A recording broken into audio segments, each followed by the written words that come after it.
Bonjour à toutes et à tous. Bienvenue dans cette deuxième section de notre cours d'initiation à l'IA. La dernière fois, on a posé les bases, on a défini ce qu'est l'intelligence artificielle. Aujourd'hui, on passe à la vitesse supérieure. On va, si on veut, soulever le capot pour voir ce qui se passe à l'intérieur, pour comprendre comment ça fonctionne vraiment. Allez, c'est parti. On poursuit notre exploration des mécanismes de l'IA. Alors, au programme aujourd'hui, on a un parcours en 4 temps pour vraiment bien tout comprendre. D'abord, on va voir les fondations, les 3 piliers essentiels de l'IA. Ensuite, on va s'intéresser à ce qu'on pourrait appeler la recette de l'IA. Après ça, on verra comment l'IA interagit avec son environnement et on terminera avec le morceau de choix, les secrets de l'apprentissage. Un programme assez complet pour plonger au cœur du sujet. Allez, on attaque tout de suite avec notre première section. On a souvent l'impression que l'IA, c'est un peu de la magie, quelque chose d'un peu mystérieux, mais en fait, pas du tout. Tout ça repose sur des bases très solides, très concrètes. On parle de 3 piliers, 3 composants qui sont absolument fondamentaux. Et ces 3 piliers, les voici. Le premier, ce sont les données. C'est la matière première, le point de départ de tout. Le deuxième, ce sont les algorithmes. On peut voir ça comme le mode d'emploi, les instructions. Et le troisième, c'est l'apprentissage. C'est le processus qui permet à l'IA de s'améliorer toute seule. Pour que ce soit plus simple, gardons une image en tête. Les données, ce sont les ingrédients. L'algorithme, c'est la recette de cuisine. Et l'apprentissage, c'est le cuisinier qui s'entraîne et qui ajuste sa recette pour que le plat soit de mieux en mieux. Alors, commençons par le premier pilier. Et s'il y a bien une chose à retenir aujourd'hui, c'est ça, l'importance des données. C'est simple, les données, c'est le carburant de l'IA. Littéralement, sans données, une IA ne peut rien faire. C'est un moteur, mais sans essence, il ne démarre pas. Et exactement comme pour une voiture, la performance dépend du carburant. Plus on a de données, et surtout des données de bonne qualité, riches et variées, plus l'IA sera performante, intelligente et précise. Et quand on dit données, il faut imaginer quelque chose d'énorme et de très varié. Ça peut être tout et n'importe quoi en fait. Par exemple, des millions et des millions de photos pour entraîner une IA à reconnaître des visages, ou alors des milliards de phrases pour construire un traducteur automatique performant, mais ça peut aussi être le son de la voix quand on utilise un assistant vocal, ou encore toutes les données numériques, comme les relevés d'un capteur, les infos météo, le trafic, tout ça, ce sont des données. Bon, on a nos ingrédients. C'est-à-dire les données. C'est un bon début.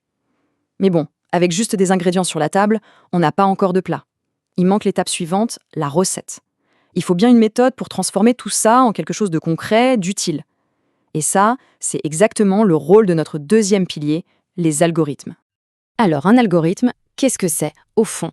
Ce n'est rien de bien sorcier. C'est juste une suite d'instructions, des ordres logiques et précis étape par étape pour résoudre un problème ou accomplir une tâche. Et dans le monde de l'IA, le boulot de l'algorithme, c'est de prendre toutes les données brutes dont on vient de parler et de les transformer en un résultat utilisable. Ça peut être une prévision, comme la météo, un tri, comme pour les emails, ou même une analyse complexe. Et on en revient à notre métaphore de la cuisine parce qu'honnêtement, elle marche super bien. Regardez, les données, les photos, les textes, les chiffres, ce sont nos ingrédients. L'algorithme, lui, c'est la recette. Il dit quoi faire, dans quel ordre, comment mélanger, comment cuire l'information.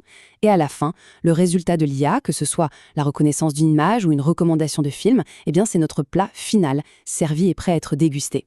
C'est une façon toute simple de visualiser cette relation qui est au cœur de toute IA. Ok, donc on a les ingrédients, les données, et on a la recette, les algorithmes. Mais la question maintenant, c'est concrètement, comment l'IA s'en sert pour faire des choses. Parce que ce qui est intéressant avec une IA, ce n'est pas juste ce qu'elle sait, c'est ce qu'elle fait, comment elle interagit avec nous, avec le monde. Et pour simplifier, on peut dire qu'il y a 2 grandes façons pour une IA d'interagir. La première, c'est quand elle interagit avec une base de données. En gros, elle analyse des informations qui existent déjà. La deuxième façon, c'est quand elle interagit avec un environnement. Là, c'est beaucoup plus dynamique. Et la différence entre les deux, elle est vraiment énorme. Dans le premier cas, l'interaction avec une base de données, l'IA est dans une sorte de boucle. Elle reçoit une donnée, elle l'analyse, elle donne un résultat. C'est le cas typique d'un filtre anti-spam, par exemple. C'est assez passif. Mais dans le second cas, l'interaction avec un environnement, là, c'est complètement différent. L'IA observe ce qui se passe en temps réel. Imaginez une IA qui joue un jeu vidéo. Et chaque action qu'elle entreprend a une conséquence. Elle change l'environnement. C'est un cycle action-réaction permanent. Une adaptation en continu. Et on arrive maintenant au 3e et dernier pilier. Et honnêtement, c'est sans doute le plus incroyable de tous, l'apprentissage. C'est ça le secret. C'est ce qui fait qu'une IA n'est pas juste une machine bête et méchante qui exécute un programme. C'est ce qui lui permet de s'améliorer, de devenir plus intelligente avec le temps, avec l'expérience. C'est vraiment là que la fameuse magie de l'IA se trouve. Mais du coup, la grande question, c'est comment ça marche au juste? Comment est-ce qu'un programme informatique peut apprendre? Le mot lui-même est assez fou quand on y pense. En fait, il n'y a pas une seule méthode, mais plutôt trois grandes approches, trois grandes familles d'apprentissage qu'on va explorer maintenant. La première méthode, et c'est de loin la plus répandue, s'appelle l'apprentissage supervisé. Pour comprendre, c'est très simple. Imaginez qu'on révise pour un examen, mais avec le livre de corriger juste à côté. C'est pareil pour l'IA.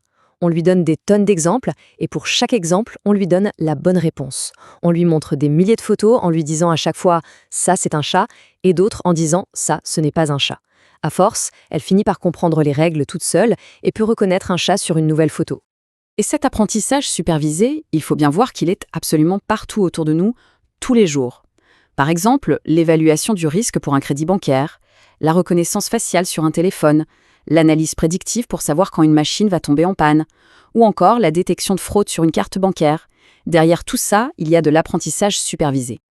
Maintenant, la deuxième grande méthode, l'apprentissage non supervisé. Et là, comme son nom l'indique, c'est tout l'inverse. Imaginez qu'on donne à l'IA une montagne de données, mais cette fois, sans aucune étiquette, sans aucune réponse. On la laisse se débrouiller. Son job, c'est de trouver par elle-même des structures, de regrouper les choses qui se ressemblent, de déceler des motifs qu'un humain n'aurait peut-être jamais vus. C'est un vrai travail d'explorateur ou de détective. Et on termine avec la troisième et dernière méthode, l'apprentissage par renforcement. Ici, l'IA apprend un peu comme on dresse un animal, par essai et erreur. Elle tente une action dans un environnement. Si l'action est bonne, si elle la rapproche du but, elle reçoit une récompense. Si l'action est mauvaise, elle reçoit une pénalité. C'est la bonne vieille méthode de la carotte et du bâton. En répétant ça des millions de fois, elle finit par apprendre la meilleure stratégie. C'est comme ça que des IA sont devenues imbattables à certains jeux vidéo ou qu'elles apprennent à piloter des robots. Et voilà, on a fait le tour. On a vu les trois piliers, données, algorithmes, apprentissage, qui sont les fondations de toute IA. On a vu comment elle interagit avec le monde et surtout, on a exploré les trois grandes manières qu'elle a d'apprendre. Normalement, on a maintenant une vision beaucoup plus claire de sa mécanique interne. Et ça nous laisse avec une question vraiment intéressante pour la suite. Parmi ces trois grandes méthodes d'apprentissage, apprendre sous supervision, apprendre en autonomie ou apprendre par l'expérience, laquelle aura le plus d'impact sur notre futur? C'est une question passionnante et la réponse est en train de s'écrire jour après jour.